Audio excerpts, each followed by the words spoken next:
Welcome into another episode of The Lawyer You Know, and today we're going to be talking about Uber and Lyft drivers and how some new laws coming down in the state of California might affect the rest of the country and those companies as a whole, as they're being forced to classify some of these drivers as employees, actually all of the drivers as employees versus independent contractors. Right now across the world, all Uber and Lyft and Doordash, and we're just naming the big ones, but all these types of drivers, these rideshare drivers, are classified as independent contractors versus employees. So today we're going to talk about that law in California, what states are also considering adopting a similar law, and how it affects these Uber drivers. We're going to go through some of the differences between independent contractors and employees, which we've actually done an entire podcast on in Peter's Proffer if you want to go check that out. But I brought Pete Sardis, who's my partner, and he's also a lawyer you can know, on the show today. He's got an MBA, so he's big into this business stuff, and we're going to talk through some of the effects it's going to have on these companies as a whole and the employees now, these drivers, and whether or not they should be in favor of this law change. So Pete, to start out, why don't you talk a little bit about the law coming down the pipeline in California? Actually, the law is already passed. In California, it was called Assembly Bill Number 5, and it basically codified, meaning made into law, a Supreme Court of California case that basically held that most workers are actually misclassified as independent contractors. They're actually employees. And the burden of proof of classifying the individual employee has to be the company attempting to classify a worker as a non-employee. And what that means is Lyft or Uber is the one that has the burden to prove that you are actually an independent contractor versus an employee. Yeah, and what happened is back in I think September, October of 2019, the California Assembly passed this law and it went into effect January 1st of 2020. And Uber, Lyft, and frankly, there's a series of them, Doordash. You may have heard of some of these rideshare and I guess part-time delivery companies have just blatantly said they're not following this and filed lawsuits. So is the law actually stating that they have to classify them as employees? Yes. Okay, why? The law basically says that if you cannot control your own hours, you don't control your own decision making and the way you operate, that means you are not an employee. So all of those drivers, I'm sorry, not an independent contractor. If you can't, so hold on. Before we go any further, let's just talk for a second. The difference between an independent contractor and an employee generally is that an independent contractor is their own boss. They're independent. They set their hours. They decide how they're going to do the work. They decide what they're going to wear. They use their own tools or car in this instance. Those are independent contractors. They're independent thinkings. They have control. Employees have to do what the employer says, wear a uniform usually, work certain hours. They've got to punch in and punch out. They've got to follow these rules. They've got to do the work the way that the employee wants them to do the work. So if you look at those definitions, drivers seem to fall under the independent contractor pool. So why is this law changing that? The reason it's changing is because the state of California thinks that drivers are getting taken advantage of because they're using them as independent contractors, which means those drivers don't get normal employee benefits, minimum wage, sick leave, unemployment, workers' compensation if they're injured, overtime. All that doesn't apply to them. The other side of the coin is, actually, or the same side of the coin is, the state of California looked at these drivers and said, wait a minute, as an Uber driver, I can't independently set my prices. I can't directly communicate with any of my customers. And I can't advertise yourself personally. You can't do however you want to do it. It's just you have to function underneath the electronic umbrella that Lyft or Uber or Doordash sets up for you. And you have to follow certain parameters that these companies put on the drivers. So I do understand that it's definitely a gray area. It's not as obvious of an independent contractor as some others where somebody's got their own company and they're a handyman. They can go to your house and work. They can come to my house and work. They can tell you, I don't want to come to your house anymore. Uber and Lyft, you know, a driver pops up, you get connected, you've got to go pick that driver up. You've got to drive them the route that the Uber app says and you have to drop them off. But you clock in and clock out whenever you want. You basically pick whatever city you want to be an Uber driver in, whatever state. You can do it as a part-time job. You can do it as a full-time job. You can do it more than 40 hours. But I will say one of the big things when dealing with Uber and Lyft is that when you're an independent contractor and somebody calls, you call a lawyer, you feel like your employer is taking advantage of you, but you're an independent contractor. They don't pay you minimum wage. You work 100 hours and you make $50. That's a risk independent contractors make because usually they can set their own price. So they can say, for this job, I'm going to charge $50. And however long it takes you to take you 5 minutes, if somebody's willing to pay you $50, that's what you get. The problem is you don't have all the protections we mentioned. So if somebody calls in, same exact job, same exact storyline, they didn't get paid what they felt like they were deserved. If you're an employee, then you can sue your employer because they have to pay you minimum wage. If you worked over 40 hours in a week, they have to pay you overtime. They have to take out taxes. They have to pay you appropriately every 2 weeks or whatever the contract says or you agree to. Independent contractors, on the other hand, don't have that protection. Right. They don't have to be paid minimum wage. They get paid whatever the contract says. And there's no provisions that protect you federally either, because federally you're protected as an employee, where you get attorney's fees, costs, and liquidated damages, which is double what the wages are your employer didn't pay you. You get that double in a case because you're an employee. Well, that excludes independent contractors. So you try to sue your employer because they didn't pay you, for the 80 hours that you worked in 1 week. Well, you're not going to have that protection if you're an independent contractor. But if you're an employer in an employee relationship, you do. Okay, so California is talking about changing this law. What is the distinction that this law makes? The distinction is huge. What it does is it tells Uber, Lyft, other rideshare companies that all of those individuals that are driving for them are now their employees. And because they're employees, they're not going to have the same rights as other employees do. Minimum wage, unemployment if they have it, workers' compensation protection if they have for their other workers.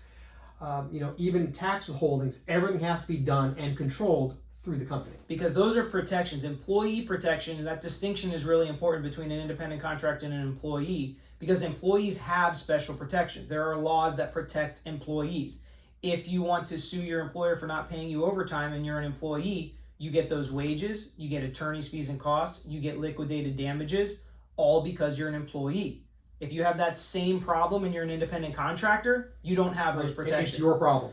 So what is this California law doing differently that is making people that used to fit into the independent contractor box now fit into the employee box? The law basically sets forth 3 characteristics, and if your industry or individually meet these characteristics, you are then exempted from the employee law and you can continue to be an independent contractor. The characteristics are, number 1, whether or not you set your own prices. For Uber and Lyft, they obviously don't set their own prices. Uber or Lyft sets the price. Right. Number 2, do you have direct communication with your customers or your clients? Again, when we're talking about a rideshare company, all that communication happens through the company's app.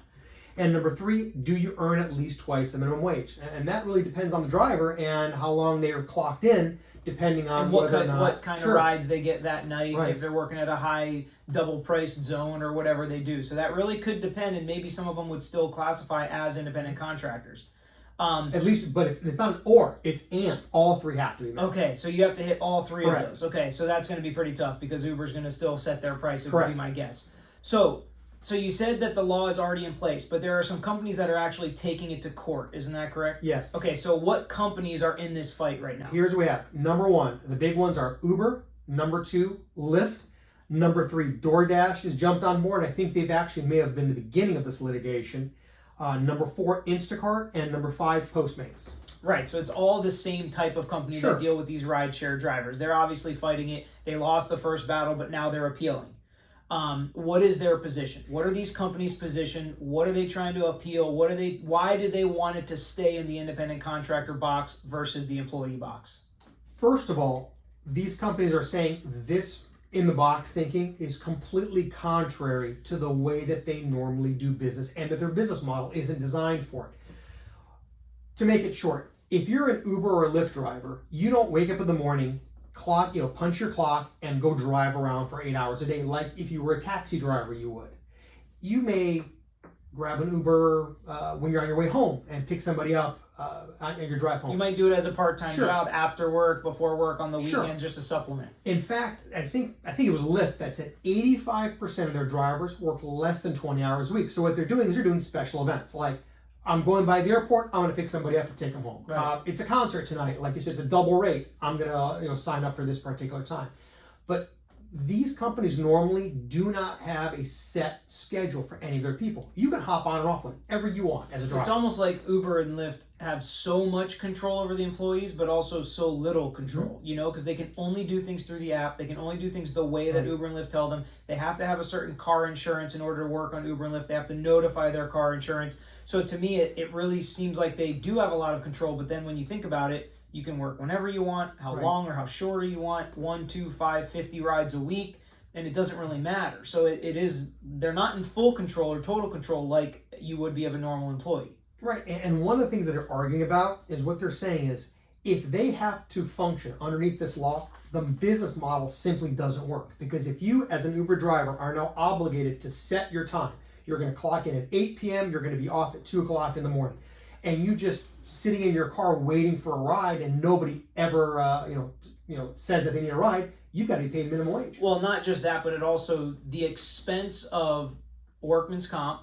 Oh, sure, the expense of all of the employee insurance, unemployment, all of the things you have to get when you do run a business that has 3 million. How many people did it say? There was something in here that said a lot of their workers are employees, like the people that engineer and create the app. Those people are employees of Uber. But if you add the millions of people that drive, 9 million drivers internationally for Uber alone. So when you add 4 million employees, that's an expensive bill to foot at the end for all the insurances, all the things you need, the training, the HR, all that stuff is so much more difficult. And something that we haven't talked about yet, even off air, is how it would affect if the driver does something. Because we've had people call where the driver has physically abused them or done something, and Uber's like, not our employee, they're an independent contractor, we couldn't have known. Sure. But now the theory of respondeat superior, which we've also done a podcast on, explains how employers can sometimes be liable for the actions of employees. Because that employee, that driver now, is furthering that employer's business. Exactly. They're in the scope of their work. And it makes them vicariously liable. Exactly. And that can be another huge issue when you're talking about 4 million people that you're adding to the payroll, for lack of a better word. I know they're already getting paid as independent contractors, but employers have so much more liability than people that use independent contractors. And it's so much cheaper to use an independent contractor than an employee.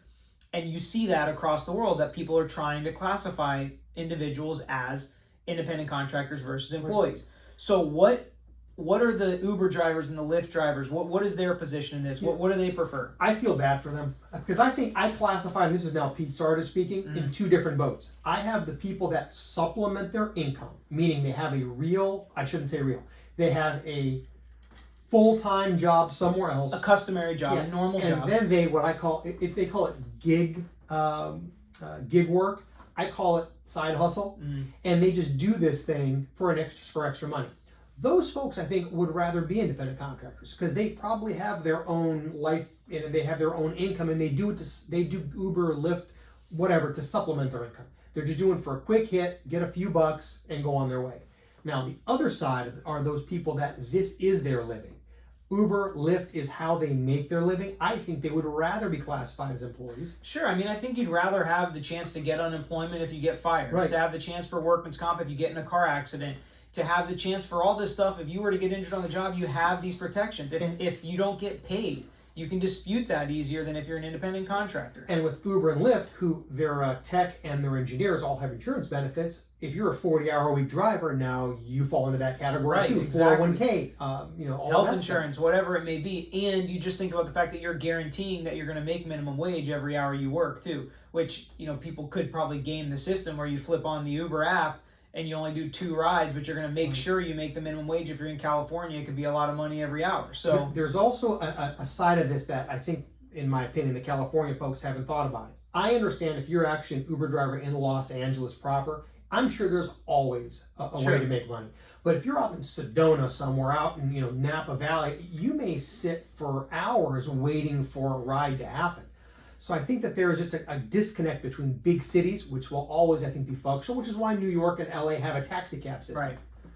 So what are some of the alternatives being proposed to this all or nothing type rule when you're dealing with whether they're employees or independent contractors? It is I don't even know what their technical definition is. It's a company called Think. And what they do is, I think they're a think tank and they try to make up suggestions to fix world problems. And one of the things they came up with is, look, if you're a part-time gig or hustle type person, there should be a number assigned to you, and it's kind of like a social security number, and you would provide that number to Uber, Lyft, or whatever side hustle you've got going on, and every hour that you worked, you would then be given compensation for 401k benefits, your health benefits. It's kind of like a hybrid system. Sure. So you can work 40 hours a week for 6 different providers, and all of them just put in their portion of whatever it is you would be making for your 40-hour week.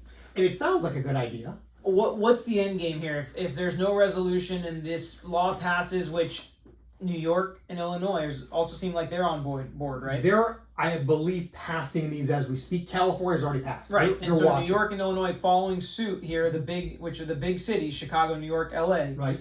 And some of the smaller states may follow suit as well. So what's Uber going to do? What's Lyft? What's their response going to be to this? Officially, their position is if they don't win this lawsuit and they're forced to treat all of these drivers, and I think LA has hundreds of thousands, or at least California has hundreds of thousands, they're going to stop working. They're going to stop providing services in their biggest U.S. market. So they're just going to shut down shop and it makes sense. It's cost preclusive.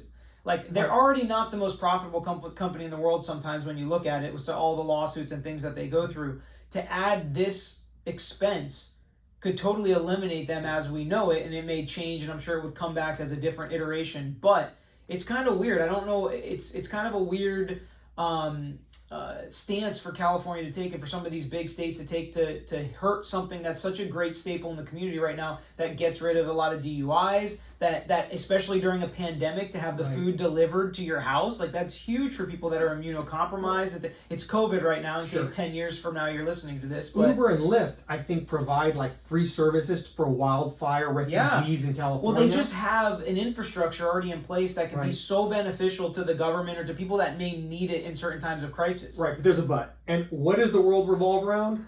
Money. And this is all a money issue. For sure, it's a money issue, and that's why it's cost preclusive for them to make these people 4 million employees overnight. Like, that's going to be pretty tough. But I see California's position too. I mean, I agree with it, but their position is all of these side hustles are producing a lot of revenue that is not being captured, and they're not being paid income tax. They're not paying income tax on it. They're not paying employee taxes. Sure. All that revenue source is not being captured, which is why they want to classify And things. it's better for the employees for the most part if you're an employee versus an independent contractor, and they're trying to help the little guy versus the big business people that run Uber. Exactly. That's what they always say, is that they're always looking out for the little guy, but somehow somebody else is making money on it. I'm from the government, trust me. Yeah, exactly. So that's another episode for you guys. Hopefully you enjoyed it. Hopefully you learned something. If any of you guys are Uber or Lyft drivers that are watching this, comment below. Tell us what you'd rather be. Would you rather be an employee of the company, or do you like being an independent contractor, and why? I'm interested to hear from you guys, the people that are actually the boots on the ground going through this stuff. So I'd be interested to hear, and if you have any specific questions, feel free to comment below. If there's nothing else, until next time, thanks for watching.